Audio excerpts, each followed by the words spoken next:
From Bay Area Bound, goodbye to these SF stores.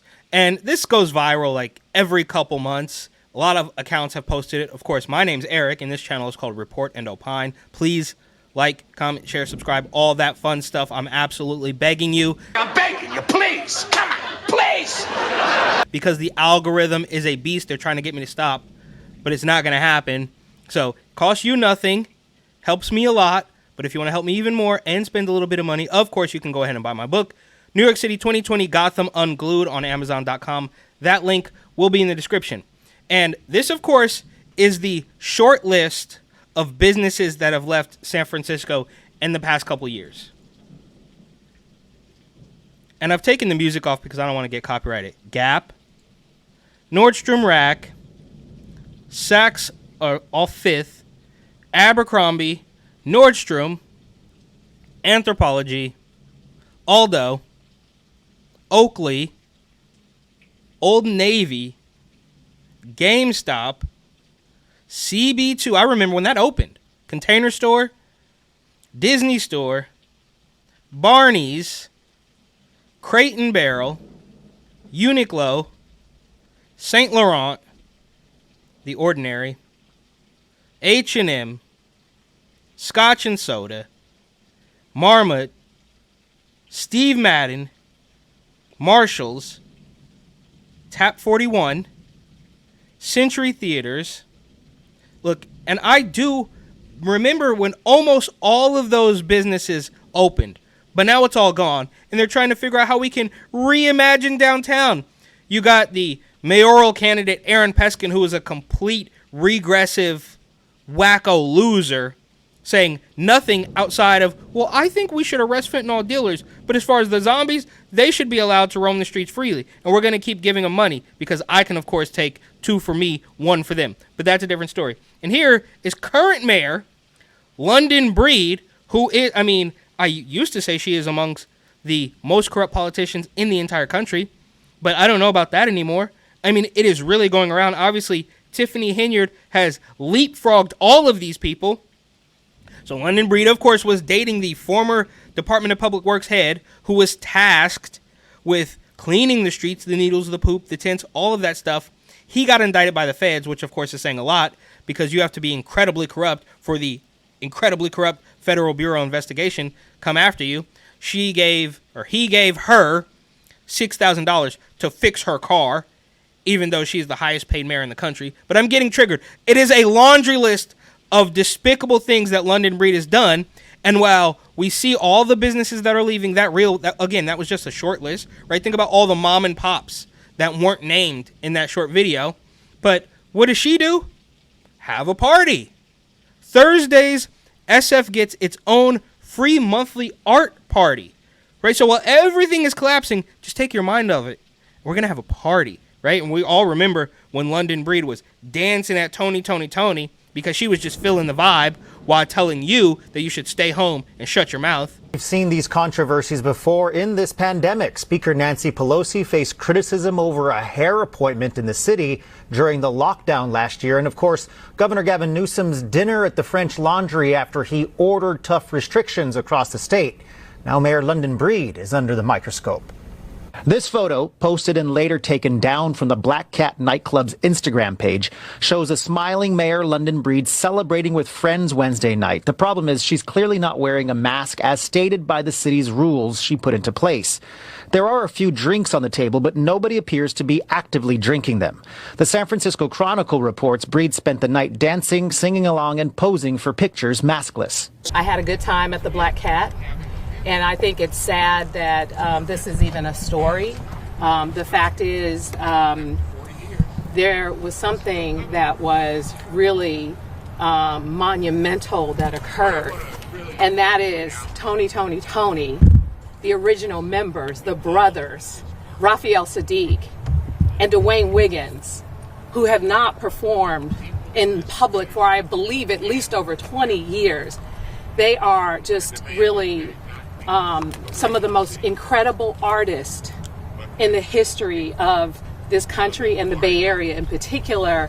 And the fact that that is getting lost here is very unfortunate, not to mention the incredible trumpeter Maurice Mobetta Brown, who is just phenomenal. These incredible musicians who performed and who really uplifted the spirits of not just myself, but all of the people who were there.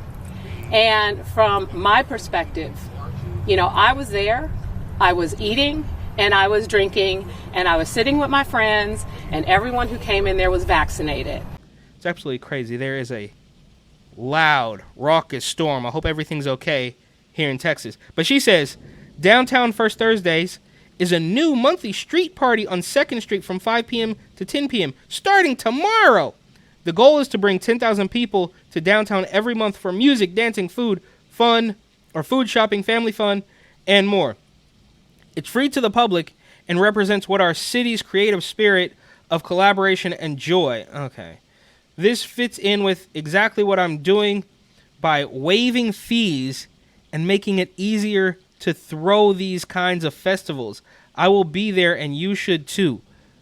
You're waiving fees? You're making things cheaper? I mean, this is just blatant gaslighting, right?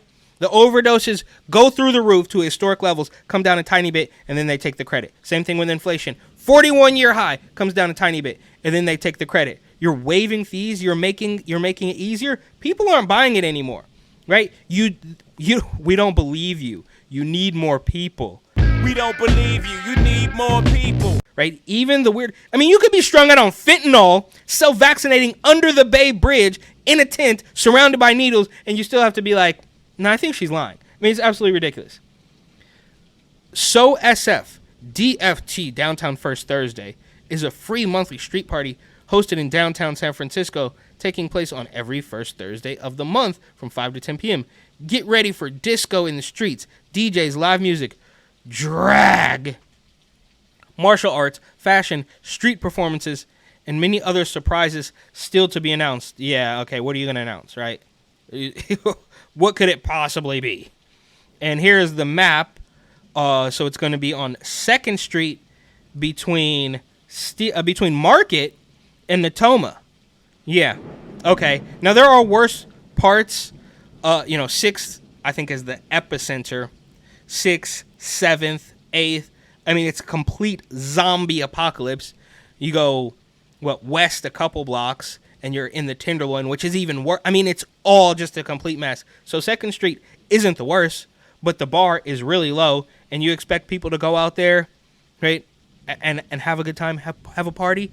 Well, they're going to save you money. And I can almost be sure that any vendors, anything in there, yeah, it's free to walk on the street, okay, but you're going to buy one drink, you're going to buy one T-shirt, you're going to buy any piece of San Francisco paraphernalia, and the price is going to be through the roof. I can almost guarantee that. Children's Creativity Museum, DJ sets, and free admission at Moad.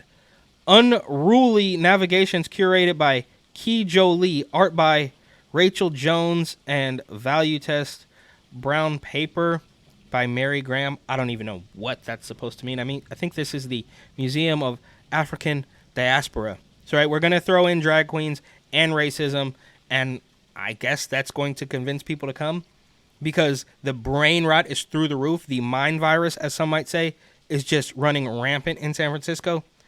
Free admission for Bay Area residents, 12 p.m. to 8 p.m. Okay, at the MoMA. All right, so you can go see some art on the first Thursdays for free. I guess that's a step in the right direction. There might be some good artists from way back in the day that are showing stuff there, right? These curators, these collectors. But no, like, you guys have lost the plot. The modern art scene is complete garbage at its very best. Outdoor beer garden, a drag theater spectacular, DJ sets, and more at the Entertainment Zone Spotlight. So there you have it. We're gonna do race baiting. We're gonna do art. We're gonna do drag queens, and it's all free. Special guests, Aluna, whatever. So while we can see that everything is collapsing, they quite literally title it "R.I.P. San Francisco." And again, this goes viral like every 6 weeks. But in response to that, Mayor London Breed is going to throw a party, and I guess she thinks that's going to help bring the city back. It's kind of like out in Oakland when Mayor Sheng Tao, Stockton Sheng, who of course is facing a recall. Now, London Breed is not that bad. She's not facing a recall, but as I understand it, her re-election campaign is not doing very well. So I guess this is how she plans to remedy that. And what I thought was easily one of the most corrupt politicians in the entire country turns out to be, I can't believe I'm saying this, but not that bad in the grand scheme. But that's how low the bar has gotten.